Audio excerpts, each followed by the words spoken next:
I'm excited about today's lecture because it explains something that many Christians would love to understand. Why doesn't God answer our prayers? I'm only going to talk about one answer out of many, but it's an important answer to be sure. We can find it in James 4, verses 1, 2, and 3. This is what James says. Where do all the fights and quarrels among you come from? They come from your desires for pleasure, which are constantly fighting within you. You want things, but you cannot have them, so you're ready to kill. You strongly desire things, but you cannot get them, so you quarrel and fight.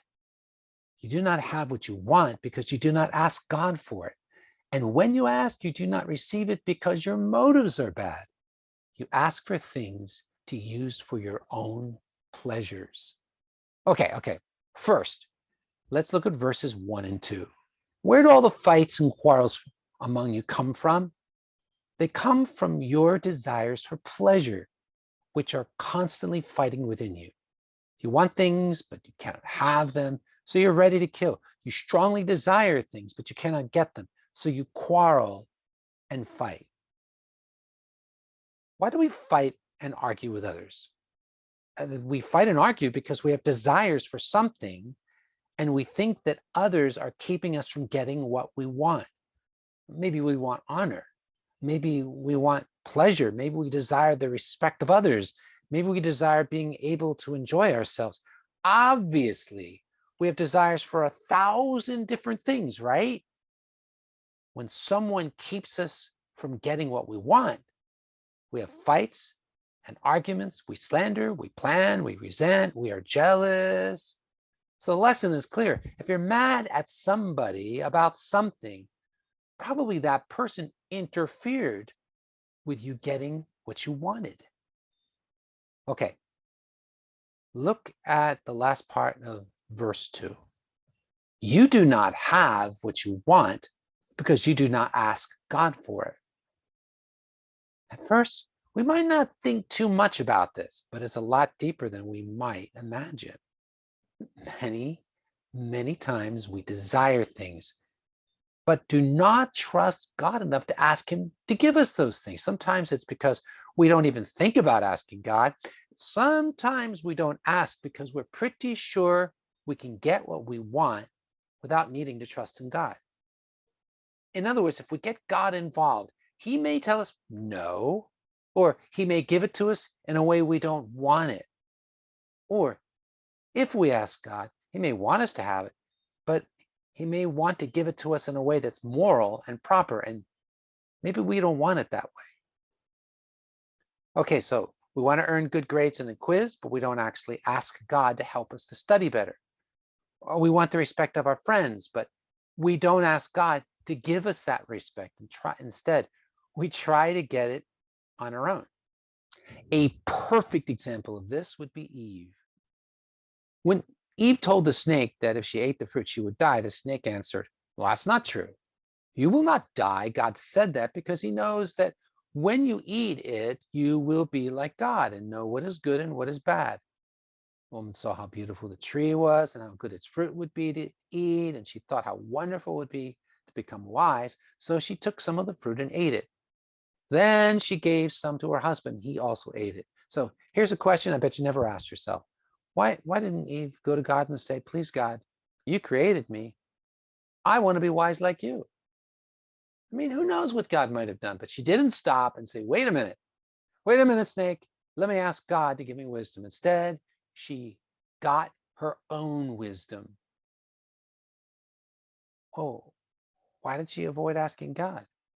Now, it could be because she had the wrong motives. James tells us about that in the next verse. You do not have what you want because you do not ask God for it. And when you ask, you do not receive it because your motives are bad.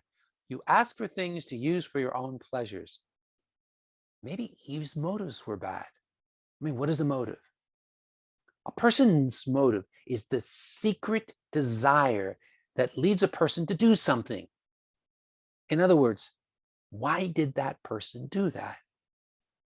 If a Christian girl asks God to give her an iPhone, God may say, What are her motives in asking for an iPhone? After all, she can have everything she wants and needs in a phone that is way cheaper. Is she trying to impress her friends? Is it pride? Well, those aren't healthy reasons at all. So the motive is wrong. A guy studying at FCC may have run out of money and might not be able to pay his fees, and he might ask God to give him all the money he needs, all right? So God might say, I mean, God already knows the answer to this question. This is just for understanding.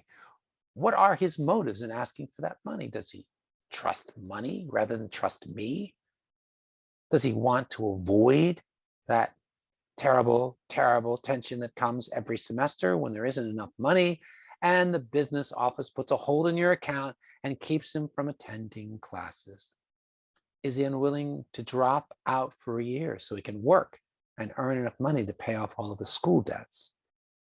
Why is he unwilling to drop out? Is he unwilling to drop out because he wants to graduate the same time that his friends graduate? Only God knows a person's true motives. And they're not evil motives, right? But they may not be what's best. If you have the wrong motives when you ask God for something, God may say, I'm not going to give this to you because you want it for the wrong reason. So I guess it's pretty obvious how this applies to prayer. Why isn't God answering my prayer? Well, there are lots of reasons. And one reason might be that I am asking for something with the wrong motives deep down in my heart. I may not even realize what my motives are, but God knows. So if God is not answering my prayers about something important, I should ask God to open my eyes and help me to see my deep down hidden motives. Now, it's really important. It's always possible that God's not answering my prayers for a completely different reason. But we're going to talk about that next week. But I can't cover all of the reasons. It would take the whole semester, it would take the whole year. But we will just cover one other possibility. By the way, when people tell you that God wants you to be rich, sometimes they actually quote the end of James 4:2, the passage we just looked at. Do you not have what you want because you do not ask God for it? So if you don't have money, it's because you haven't asked God for it. If you don't have blessing, it's because you haven't asked God for it. Lots of people say that, okay?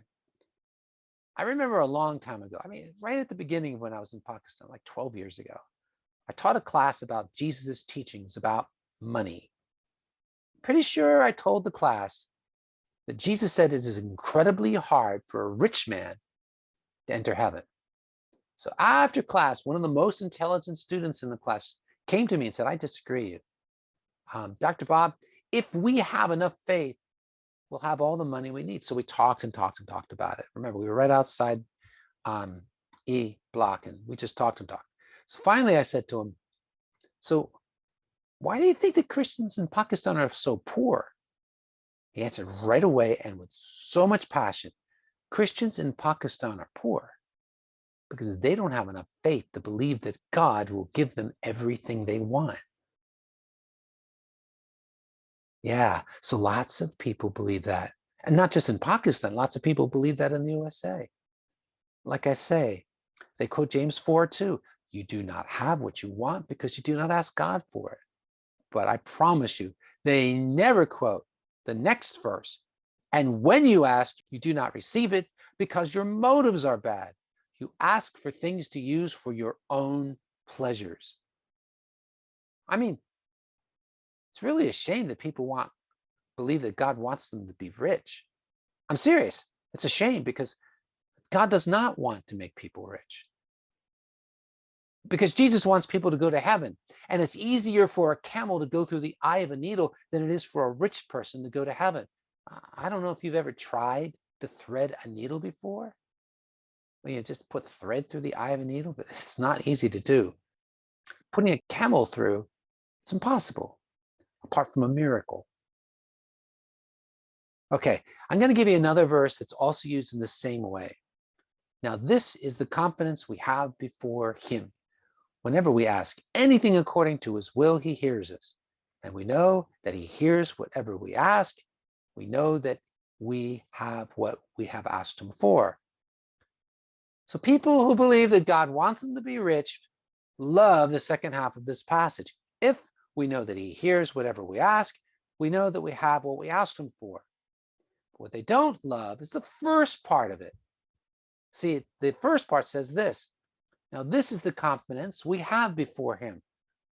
Whenever we ask anything according to his will, he hears us. Yeah, he hears us if we ask according to his will. If we don't ask according to his will, he doesn't hear us. People tell you that God wants to give you whatever you ask, that he hears you when you ask and you'll have it. But they don't want you to realize that you have to ask what is his will. So the key is to make sure that we are asking for the things that God wants. If we do, then God hears our prayers and will answer. And that's a promise you can trust.